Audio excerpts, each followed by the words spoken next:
Part 1 వీడియోలో చాయ్పల్లిలో ఉన్న 5 ఆత్మల గురించి మనం తెలుసుకున్నాం కదా. అలాగే మీరా టీచర్ ఆ 5 ఆత్మలు ఉన్న చెరుకు తోటలోకి వెళ్ళడం, ఇంకా 5 ఆత్మలు మీరా టీచర్ని ఏం చేశాయో, ఆ మీరా టీచర్ అలా చీకట్లో 5 ఆత్మలు ఉన్న చెరుకు తోటలోకి వెళ్ళడం వల్ల తను ఏం తెలుసుకుందో ఇవన్నీ చూసాం కదా.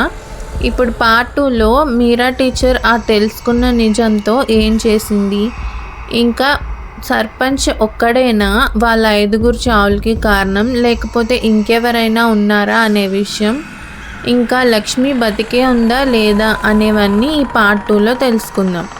పార్ట్ 1 కనుక చూడకపోతే కింద లింక్ ఇస్తాను, డిస్క్రిప్షన్లో ఓపెన్ చేసి చూసేయండి. వెల్కమ్ టు రహస్య తెలుగు హారర్ స్టోరీస్.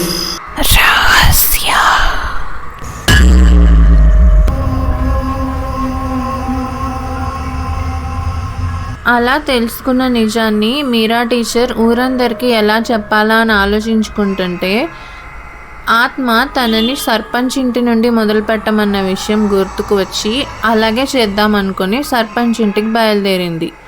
సర్పంచ్ ఇంటికి వెళ్ళే టైంకి అప్పటికి ఇంకా తెల్లవారలేదు. కొంచెం సేపట్లో తెల్లవారుతుంది అనే టైంకి మీరా టీచర్ సర్పంచ్ ఇంటికి చేరుకుంది.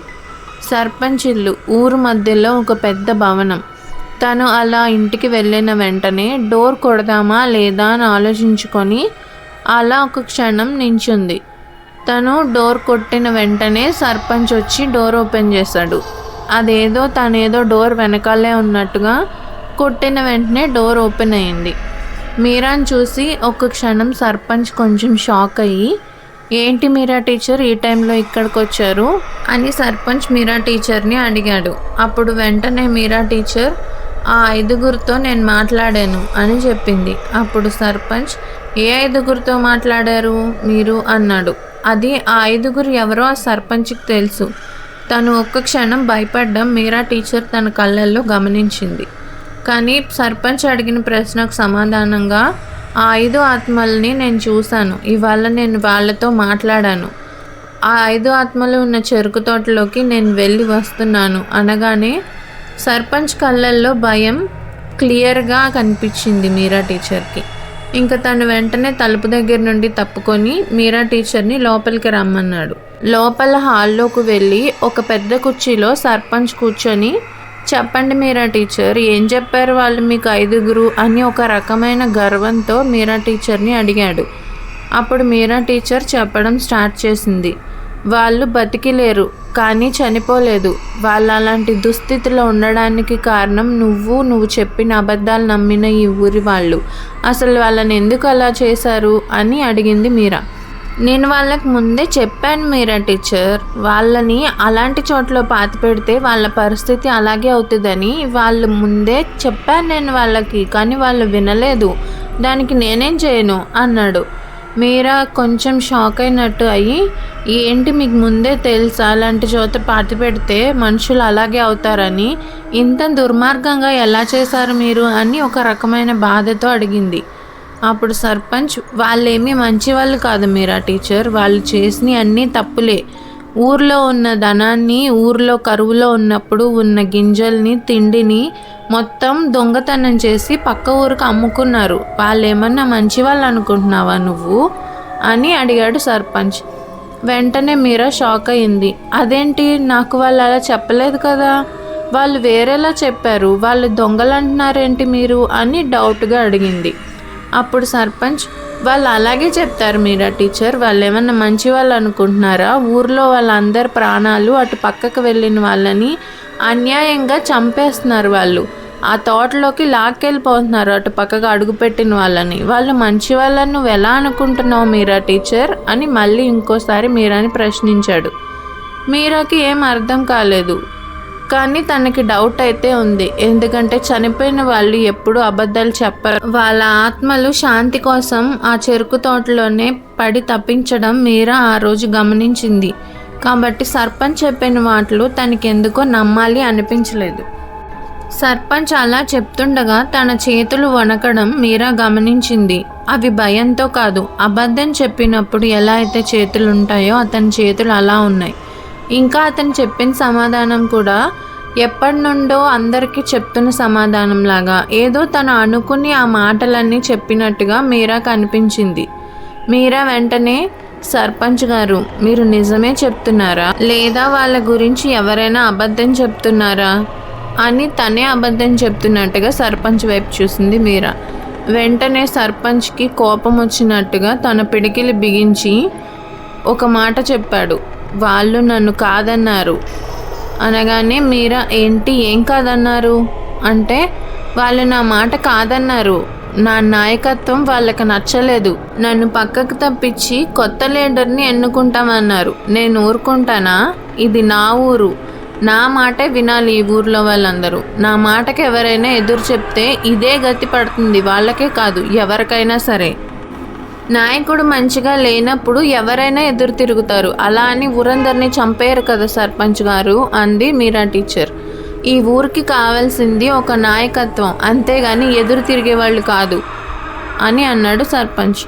వెంటనే మీరా ఆ ఉన్న క్లైమేట్లో ఏదో మార్పు రావడం గమనించింది. ఆ హాల్ అంతా ఒకేసారిగా చల్లగా అయిపోవడం మీరా గమనించింది. హాల్లో ఉన్న లైట్ ఆరిపోవడానికి సిద్ధంగా ఉన్నట్టు ఫ్లిక్కర్ అవ్వడం మీరా గమనించింది. తనే కాదు, సర్పంచ్ కూడా అది గమనించాడు. వెంటనే తను కూర్చున్న కుర్చీలో నుండి లెగిసి చుట్టూ చూసుకుంటుంటే సడన్గా లైట్ ఆగిపోయింది. మీరా వెంటనే ఆశ్చర్యంతో, వాళ్ళు నాతోనే వచ్చారా అంది. అప్పుడు సర్పంచ్ ఆ మాట విని, నీతో వచ్చారా, నువ్వు అక్కడికి వెళ్ళినప్పుడు వాళ్ళ నీతో తీసుకొచ్చావా అని కోపంగా మీరా వైపు చూశాడు. నేను తీసుకురాలేదు, కానీ వాళ్ళు నాతో పాటే వచ్చారు, వాళ్ళు నాతో వచ్చిన విషయం నాకు కూడా తెలీదు అని సర్పంచ్తో చెప్పింది. అంటే వాళ్ళ ఆ చెరుకు తోటలో నుండి బయటకు వచ్చేసారా, ఊర్లోకి వచ్చారా, ఇప్పుడు నా ఇంట్లోనే ఉన్నారా అని తన చుట్టూ తిరిగి వెతుక్కుంటున్నాడు. ఈలోపు ఆ 5 ఆత్మలు ప్రెసిడెంట్ హాల్లో కనిపించినాయి. చాలా కోపంగా, కళ్ళల్లో ఒక రకమైన బాధతో అవి ప్రెసిడెంట్ ముందుకు వచ్చినాయి. మీరా టీచర్ అక్కడి నుండి వెళ్ళిపోలేదు, కానీ అక్కడ ఏం జరుగుతుందో చూడడానికి ఆ 5 ఆత్మలకి దారిచ్చినట్టుగా కొంచెం పక్కగా నిలబడి నించొని అక్కడ జరిగేదంతా చూస్తుంది. ఆ 5 ఆత్మల్ని అలా ఒకేసారి చూడగానే ప్రెసిడెంట్ చాలా కంగారు పడి గట్టిగా అరవడం స్టార్ట్ చేశాడు. ఆ అరుపులు విని ప్రెసిడెంట్ ఇంటి చుట్టుపక్కల ఉన్న వాళ్ళందరూ ఒకరితో ఒకరు చెప్పుకొని ప్రెసిడెంట్ ఇంటి దగ్గరికి వచ్చారు. వాళ్ళందరూ ప్రెసిడెంట్కి ఏమైంది ఇలా అరుస్తున్నాడు అని తెలుసుకోవడానికి అలా వచ్చి నించున్నారు. అలా కొంచెం సేపటికి లోపల నుండి ఎవరో విసిరేసినట్టుగా ప్రెసిడెంట్ బయటకు వచ్చి వాళ్ళందరి ముందు పడిపోయాడు. మీరా టీచర్ ఇంకా 5 ఆత్మలు కూడా వాళ్ళందరి మధ్యలోకి వచ్చి నిలబడ్డారు. వాళ్ళందరూ 5 ఆత్మలను అలా చూడగానే చాలా భయపడిపోయారు. తల్లులు పిల్లల్ని తమ కొంగు చాటున దాచేసుకుంటున్నారు. ఊరందరూ అలా భయంగా వీళ్ళు చెరుకు తోటలో నుండి బయటకు ఎందుకు వచ్చారు, ఇప్పుడు ఊరికి ఏమవుతుంది అని అలా భయంగా వాళ్ళందరి వైపు చూస్తున్నారు. ఈలోపు అందులో ఉన్న ఆత్మ, ఇప్పటికైనా నువ్వు చేసిన తప్పులన్నిటిని ఒప్పుకో, మేమేం తప్పు చేయలేదని వీళ్ళందరికీ చెప్పు, అసలు మా చావు వెనకాలన్న నిజాన్ని వాళ్ళందరికీ చెప్పు అని 5 ఆత్మలు ఒకేసారి అనేసరికి ఊరు వాళ్ళందరికీ ఏం అర్థం అవ్వలేదు. ఇలా చెప్తున్నారేంటి, వీళ్ళు తప్పు చేసినందుకే కదా చంపేశారు అని ఒకళ్ళనొకళ్ళు చూసుకుంటున్నారు. అప్పుడు ప్రెసిడెంట్ చెప్పడం స్టార్ట్ చేశాడు. వీళ్ళు ఏ తప్పు చేయలేదు, ఈ ఊర్లో జరిగిన దొంగతనాలన్నిటికీ కారణం నేనే ఆ దొంగతనాలన్నీ చేపించాను. ఊరు ఒక వైపు కరువుతో బాధపడుతుంటే నేనే ఊర్లో ఉన్న తిండి సామానాన్ని పక్క ఊరికి అమ్ముకున్నాను. వీళ్ళకి ఆ దొంగతనాలకి ఏ సంబంధం లేదు. వీళ్ళు ఎక్కడ నా అధికారానికి అడ్డొస్తారోనని నేనే చంపించేశాను. వీళ్ళ చావు పూర్తిగా నా బాధ్యతే అని చెప్పాడు. సర్పంచ్ అలా చెప్పగానే ఊర్లో వాళ్ళందరూ సర్పంచ్ని తిడటం మొదలుపెట్టారు. అందుకేనా ఆ రోజు మమ్మల్ని ఎవరిని వాళ్ళని చంపే దగ్గరికి తీసుకెళ్ళలేదు, కొంతమందిని మాత్రమే తీసుకెళ్ళావు అని ఏదో గుర్తొచ్చినట్టుగా బాలమ్మ మాట్లాడింది. అవును, ఆ తీసుకెళ్ళిన వాళ్ళందరూ నీ మాట వినేవాళ్ళే కదా, ఊర్లో వాళ్ళు ఎవ్వరూ అక్కడికి రానివ్వకుండా చేసావు, ఇందుకేనా, ఇలా అమాయకుల్ని చంపేయడానికేనా మేము అనుకున్నాం అప్పటి వరకు ఏ తప్పు చేయని వాళ్ళు ఇంత పెద్ద తప్పులు ఎలా చేస్తున్నారా అని మాకు ముందే అనుమానం వచ్చింది. ఊరి పెద్దగా మేమందరం నీ నిర్ణయాన్ని గౌరవించాం, కానీ నువ్వు ఇలా అమాయకుల్ని చంపేస్తావని మేము ఎప్పుడు అనుకోలేదు అని ఊరందరూ ప్రెసిడెంట్ని తిట్టడం స్టార్ట్ చేశారు. వాళ్ళందరూ అలా చూస్తుండగానే 5 ఆత్మలు ప్రెసిడెంట్ మీద పడి తన ప్రాణాలను తీసేశాయి. అప్పుడు ఆ ప్రాణాలు పోయినందుకు ఊర్లో వాళ్ళెవరూ భయపడలేదు, బాధపడలేదు. న్యాయం జరిగినందుకు వాళ్ళందరూ సంతోషపడ్డారు. ప్రెసిడెంట్ చనిపోగానే ఊర్లో వాళ్ళందరూ కనీసం ప్రెసిడెంట్ శవాన్ని కూడా ముట్టుకోకుండా ఎవరింటికి వాళ్ళు వెళ్ళిపోయారు. అప్పుడు మీరా టీచర్ లక్ష్మి ఎక్కడుంది, లక్ష్మి బతికే ఉందా, బతికే ఉంటే ఎక్కడుంది అని ఆ 5 ఆత్మల్ని అడిగింది. అప్పుడు 5 ఆత్మలు ఇంకా అయిపోలేదు, ఇంకా ఉంది అన్నట్టుగా మీరా వాళ్ళ స్కూల్ వైపు చూపించి అక్కడి నుండి మాయమైపోయినాయి. మీరాకేం అర్థం కాలేదు. ఆ రోజు రాత్రికి తన ఇంటికి వెళ్ళిపోయి తర్వాత రోజు స్కూల్కి వెళ్ళి లక్ష్మి గురించి కనుక్కోవడం మొదలుపెట్టింది. అలా లక్ష్మి గురించి 2-3 పిల్లల్ని అడిగింది. ఇంకా తన క్లాస్ రూమ్లో ఉన్న లక్ష్మి వస్తువులన్నింటినీ వెతకడం స్టార్ట్ చేసింది. అలా వెతుకుతూ ఉంటే మీరా టీచర్కి ఒక చోట లక్ష్మి వస్తువులు కనిపించాయి. అందులో లక్ష్మి పలక ఒకటి కనిపించింది. ఆ పలక మీద లక్ష్మి ఏదో కంగారుగా రాసినట్టుగా కొన్ని అక్షరాలు ఉన్నాయి. తనేం రాసిందంటే, నేను పొలంలోకి వెళ్ళాను, ఆ 5గురిని చూశాను, వాళ్ళు మనుషులు కాదు, కానీ చచ్చిపోయినట్టు కూడా లేరు, వాళ్ళని నేను చూశాను అని రాసింది. ఇంకో పక్కన హెడ్ మాస్టర్ గారికి చెప్పొద్దు అని రాసింది. మీరాకి ఏం అర్థం కాలేదు. హెడ్ మాస్టర్ గారికి చెప్పొద్దని రాసుకుంది ఎందుకు? ఒకవేళ తను అక్కడికి వెళ్ళిందని తిడతారనా అని తనకి కొంచెం డౌట్ వచ్చింది. అలా పిల్లలు 2-3 అడుగుతుంటే కొంతమంది పిల్లలు అంజలి లక్ష్మి చాలా క్లోజ్ ఫ్రెండ్స్, అంజలికే తెలుస్తుంది లక్ష్మి గురించి ఏ విషయమైనా అని చెప్పారు. అప్పుడు మీరా అంజలి దగ్గరికి వెళ్ళి, ఏమైంది లక్ష్మికి, నీకేమన్నా తెలిస్తే చెప్పు, నేను లక్ష్మికి హెల్ప్ చేద్దాం అనుకుంటున్నాను, నువ్వు కూడా తన బెస్ట్ ఫ్రెండ్వే కదా, నువ్వు కూడా హెల్ప్ చేయి, లక్ష్మిని తీసుకొద్దాం మనం అని చెప్పేసరికి అంజలి ఒక్కసారిగా ఏడవడం స్టార్ట్ చేసింది. మీరా ఎందుకు ఏడుస్తున్నావమ్మా, ఏమైంది లక్ష్మికి అని అడిగితే అంజలి చెప్పడం స్టార్ట్ చేసింది. లక్ష్మి ఆ ముందు రోజు పొలంలోకి వెళ్ళింది, వాళ్ళందరినీ చూసింది, తను చాలా భయపడింది.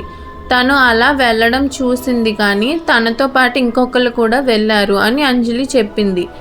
ఎవరో చెప్పమ్మా అంటే అంజలి కంగారుగా అటు ఇటు చూస్తూ సైలెంట్ అయిపోయింది. ఎవరో చెప్పమ్మా, నేను ఎవరికి చెప్పనులే అని మీరా చెప్తే హెడ్ మాస్టర్ గారు కూడా ఆ రోజు ఆ చెరుకు తోటలోకి వెళ్ళారు. హెడ్ మాస్టర్ గారిని చూసే లక్ష్మి ఆయన వెనకాలే వెళ్ళింది. అప్పుడు ఆయన 5గురితో మాట్లాడడం లక్ష్మి చూసింది. అంతేకాదు స్కూల్లో కూడా ఎవరు లేనప్పుడు హెడ్ మాస్టర్ గారు అలా గాల్లోకి చూస్తూ ఎవరితోనో మాట్లాడుతూ ఉంటారు. అందుకే లక్ష్మికి కొంచెం సరదాగా అనిపించి కొన్ని రోజులు హెడ్ మాస్టర్ గారు వెనకాలే తిరిగింది. అలా చివరి రోజు హెడ్ మాస్టర్ గారు వాళ్ళతో మాట్లాడడం చూసింది. ఆ విషయం నాకు కూడా చెప్పింది. తెల్లారి నాకే మీ దగ్గరకు వచ్చి చెప్దాం అనుకుంది, కానీ ఆ రోజు రాత్రి నుండే లక్ష్మి కనిపించడం మానేసింది అని అంజలి చెప్పి బాగా ఏడ్చింది. అంటే లక్ష్మి కనిపించిపోవడానికి హెడ్ మాస్టర్కి ఏదైనా సంబంధం ఉందా అని మీరా ఆలోచించి అదంతా హెడ్ మాస్టర్ని అడిగి తెలుసుకుందామని ఆ రోజు స్కూల్ అయిపోయే వరకు ఉండి అందరూ వెళ్ళిపోయిన తర్వాత హెడ్ మాస్టర్ దగ్గరికి వెళ్ళింది. హెడ్ మాస్టర్ తన రూమ్లో అలా కూర్చొని ఏదో ఆలోచిస్తూ ఉన్నాడు. మీరా టీచర్ హెడ్ మాస్టర్ రూమ్లోకి వెళ్ళగానే హెడ్ మాస్టర్, ఏంటి మీరా టీచర్ చాలా లేట్ అయిపోయినట్టుంది, ఇంకా ఇంటికి వెళ్ళలేదా అని అడిగాడు. వెంటనే మీరా టీచర్, వెళ్తాను సార్ వెళ్తాను, కానీ లక్ష్మి ఎక్కడుందో చెప్తే లక్ష్మిని తీసుకొని ఇంటికి వెళ్తాను అని చెప్పింది. మీరా టీచర్ అలా అనగానే హెడ్ మాస్టర్ కొంచెం కంగారు పడ్డాడు, కానీ వెంటనే తేరుకొని, ఏంటి టీచర్ స్కూల్లో ఎవరు కనిపించకపోయినా నాదే తప్ప, లక్ష్మికి ముందు ఇంకో 2-3 పిల్లలు కూడా కనిపించకుండా పోయారు, అలానే వాళ్ళని కూడా నేనే ఏదో చేశానంటావా అని మీరా టీచర్ మీద కోప్పడ్డాడు. లేదు, నేను లక్ష్మి పలక మీద ఏం రాసిందో చూశాను, తను మీకు ఎంత భయపడుతుందో నాకు తెలుసు, అవన్నీ తెలుసుకున్న తర్వాతే మీ దగ్గరికి వచ్చాను నేను అనగానే హెడ్ మాస్టర్ చిన్నగా తన చైర్లో నుండి పైకి లేచి విండో దగ్గరికి వెళ్ళి, అన్నీ తెలుసుకునే వచ్చావా మీరా టీచర్ అయితే అసలు ఆ 5గురు ఎలా చనిపోయారో తెలుసా మీరా నీకు అని హెడ్ మాస్టర్ అడిగారు. అప్పుడు మీరా టీచర్, ఊర్లో వాళ్ళందరూ కలిసి చంపేశారు. వాళ్ళందరూ పిచ్చి వాళ్ళలాగా సర్పంచ్ చెప్పిన అబద్ధాన్ని నిజమనుకున్నారు అనగానే హెడ్ మాస్టర్ ఒక రకమైన పిచ్చివాడిలాగా నవ్వాడు. అంటే అతనికే మొత్తం తెలుసు, మీరాకేం తెలియదు అన్నట్టుగా నవ్వాడు. ఎందుకు అలా నవ్వుతున్నారు సార్ అని అడిగితే, ఆ సర్పంచ్ ఒక పిచ్చోడు, వాడు నేను చెప్పింది చేశాడు, వాడికి ఏం తెలీదు, ఇక్కడ జరిగిన దానికి మొత్తం కారణం నేనేం చెప్తే అదే సర్పంచ్ ఇన్ని రోజులు చేశాడు అని నవ్వుతున్నాడు.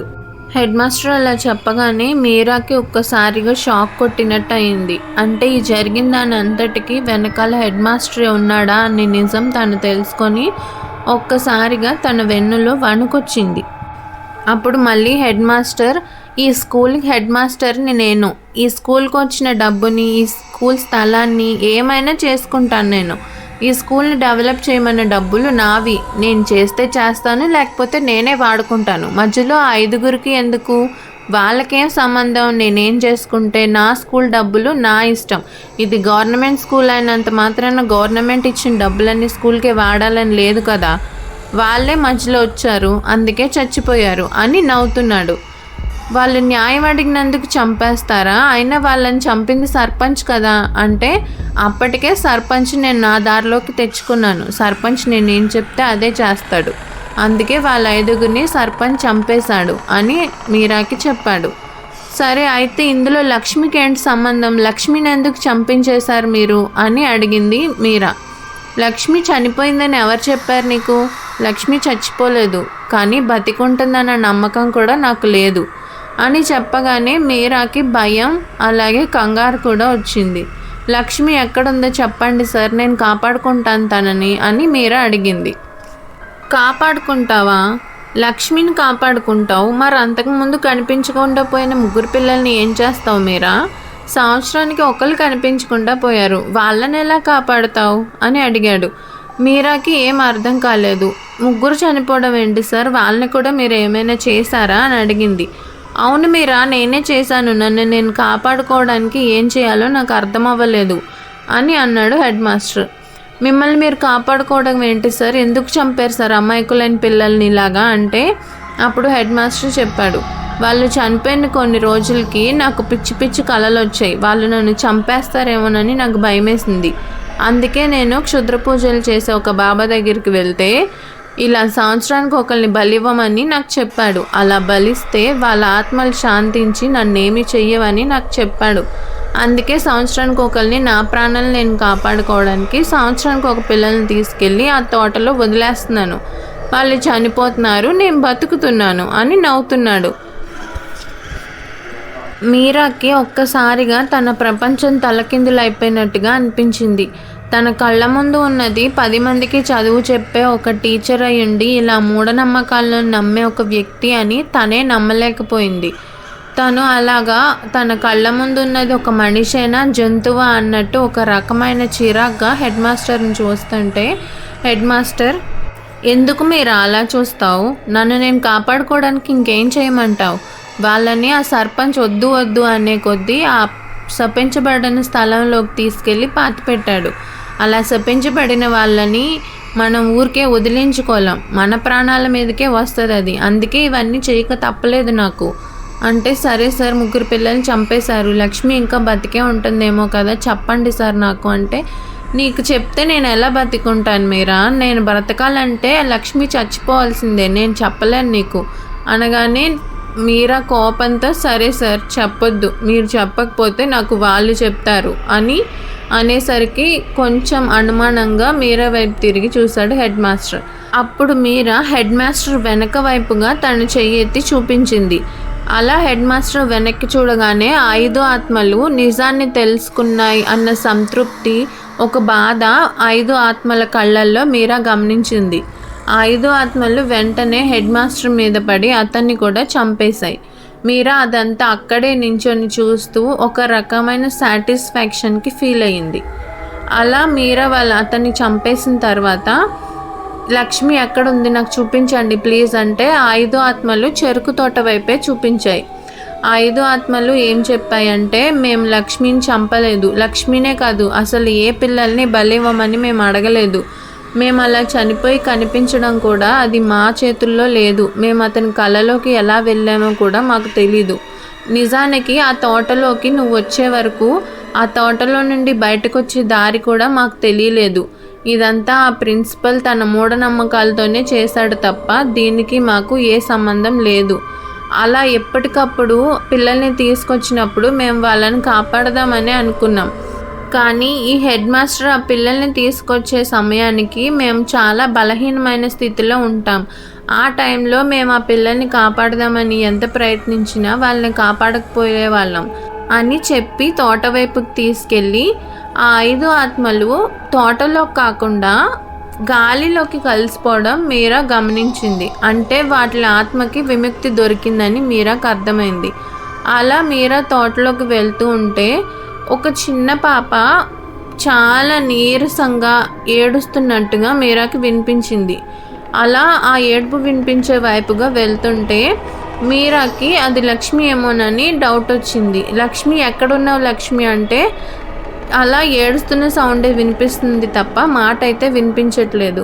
అలాగా మీరా లక్ష్మి ఎక్కడున్నావు చెప్పమ్మా, నీకు సాయం చేయడానికే నేను వచ్చాను, ఎక్కడున్నావు లక్ష్మి అని అలా వెతుక్కుంటూ వెళ్తుంటే కొంచెం ఓపెన్ గ్రౌండ్ లాగా కనిపించింది. ఒక పాపలాగా అక్కడ కనిపించింది. దగ్గరికి వెళ్ళి చూస్తే అది నిజంగా లక్ష్మినే. తన పక్కన ఒక చిన్న వాటర్ బాటిల్ ఇంకా ఒక ఓపెన్ చేసి పడేసిన బిస్కెట్ ప్యాకెట్ ఉంది. లక్ష్మి అక్కడ ఉండి అప్పటికి ఒక 3-4 రోజుల వరకు అవుతుంది. లక్ష్మి చాలా నీరసంగా, బట్టలన్నీ మురికిగా, అసలు లేవడానికి కూడా ఓపిక లేనట్టుగా ఉంది. అలా చూడగానే మీరాకి ఇన్ని రోజులు ఆ ప్రిన్సిపల్ చేసిన దారుణం అర్థమైంది. శాపం పేరుతో తనని కాపాడుకోవాలనే పిచ్చిలో చిన్నపిల్లల్ని తీసుకొచ్చి అలా కట్టేసి వాళ్ళు చనిపోయే వరకు వాళ్ళకి తిండి నీళ్లు కూడా ఇవ్వకుండా అలా ఉంచేవాడు. ఊరి వాళ్ళకి ఎలాగో భయం ఉంది కాబట్టి వాళ్ళ లోపలికి వచ్చి అయితే పిల్లల్ని వెతకరు. ఒకవేళ పిల్లలు ఆ లోపలికి వెళ్ళారని తెలిసినా లోపలికి వెళ్తే వాళ్ళు కూడా చనిపోతారనే భయంతో ఆ లోపలికి వెళ్ళారని అనుమానం ఉన్న పిల్లల మీద ఆశలు కూడా వాళ్ళ తల్లిదండ్రులు వదిలేసుకునేలాగా సర్పంచ్ ఇంకా ప్రిన్సిపల్ చేశారు. కాబట్టి ఆ లోపలికి ఎవరు రారనే ధైర్యంతో అలా సంవత్సరానికి ఒకరిని తీసుకొచ్చి పిల్లల్ని బలిచ్చే పేరుతో చంపేస్తున్నాడని ప్రిన్సిపల్ మీరా అర్థం చేసుకుంది. అలా లక్ష్మి ఉన్న దయనీయ స్థితిని చూసి మీరా చాలా బాధపడి లక్ష్మిని దగ్గరికి తీసుకొని తన కట్లన్నీ విప్పి ఊర్లోకి తీసుకువెళ్ళి లక్ష్మిని వాళ్ళ అమ్మ నాన్నకి అప్పగించింది. మీరా ఊర్లో వాళ్ళందరికీ ప్రిన్సిపల్కి జరిగిన విషయం అలాగే 5 ఆత్మలు విముక్తి పొందిని అన్న విషయం ఊర్లో వాళ్ళకి చెప్పి తన ఉద్యోగాన్ని తను కంటిన్యూ చేసుకుంది.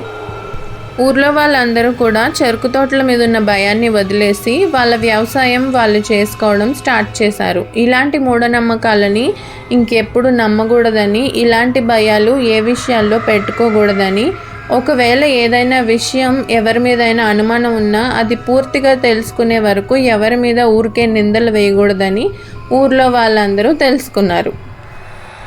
అండ్ మీకు కనుక వీడియో నచ్చితే మర్చిపోకండి లైక్, షేర్ అండ్ సబ్స్క్రైబ్.